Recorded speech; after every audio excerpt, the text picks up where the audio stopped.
उतने ही अनुपात में आपके कर्म को खत्म, पाप को नष्ट कर देंगे भगवान। अति शरणागति पे भगवान 100% पाप को विनाश कर देंगे। बहुत ज़रूरत हुआ तो आपको उस पाप की सज़ा शायद बहुत कम कर देंगे, इतना कम कर देंगे कि आप आराम से झेल लोगे। अगर झेलने की ज़रूरत पड़ी भी, तो आराम से झेल लोगे, ज़्यादा कष्ट नहीं होने देंगे। भगवान की कृपा होती है तो भवसागर को व्यक्ति एक कहते हैं ना गाय के खुर, ज़मीन पे गाय का खुर बन जाता है ना गड्ढा, उस गड्ढे में पानी होता है, उस पानी को पार करना कितना आसान है बताओ? है? हैं? ज़मीन पे गाय के खूर के गड्ढे बन जाए, उसमें पानी भर जाए, उस पानी को पार करना कितना आसान है। तो भगवान उतना ही आसान कर देते हैं भक्तों को, इवन संसार सागर से निकलना जो कठिन है, इस सागर को भी लांघने का आसान कर देते हैं तरीका।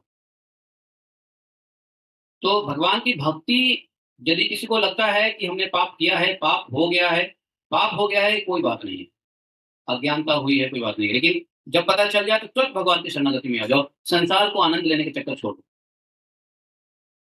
ये नहीं चलेगा, इससे काम नहीं चलेगा कि पाप हो गया है, तो संडे को जाएँगे और संडे को सब कुछ क्या बोलेंगे, प्रेयर कर देंगे और फिर घर पे आके मंडे से पाप करेंगे, सैटरडे तक और संडे को जाकर के प्रार्थना कर लेंगे, सरमन क्या बोलते हैं उसको? चर्च में होता है ना प्रार्थना, क्रिश्चियन लोग करते हैं ना, संडे को जाएँगे, oh my Lord please forgive me और फिर मंडे से संडे सैटरडे तक वही करेंगे पाप।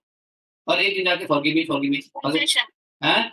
Confession. Confession, yes confession. Called as confession box. या तो कन्फेस करते हैं, संडे को जाके कन्फेस करते हैं और मंडे से सैटरडे फिर वही काम करते हैं। भगवान कहेगा तू बेटा आ जा, तेरी कन्फेशन अभी लेता हूँ मैं। तो ऐसे नहीं चलेगा। हमारे भक्ति सिद्धांत सरस्वती ठाकुर महाराज इतने शुद्ध वैष्णव थे। उनके पिताजी ने कह दिया कि बेटा तुमने पाप कर दिया। क्या? भगवान को बिना आम खिलाए तुमने कैसे खा लिया? भक्ति सिद्धांत महाराज देखो कितने सेंसिटिव थे। उन्होंने कहा ये पाप हो गया, तो इस पाप की सजा हमें भुगतनी पड़ेगी। प्रायश्चित करूँगा। तो बोले क्या प्रायश्चित करोगे? आज से आजीवन आम नहीं खाऊँगा। और जीवन में कभी उन्होंने आम नहीं लिया फिर, उसके बाद से आम नहीं लिया। तो ये होता है कन्फेशन, ये होता है प्रायश्चित, ये होता है एक्चुअल प्रॉमिस, ये होता है एक्चुअल करेक्शन ऑफ द पाप कर्म, निषिद्ध कर्म। देखो छोटी सी बात थी, बच्चा है आम खा लिया, क्या होता है? कुछ नहीं होता है। बच्चे बिना भगवान को ऑफर के बहुत कुछ खा लेते हैं। लेकिन भक्ति विनोद ठाकुर महाराज ने कह दिया कि देखो, मजाक में कह दिया कि ये आम पहले भगवान को लगेगा, फिर आपको लेना चाहिए, उससे पहले नहीं लेना चाहिए।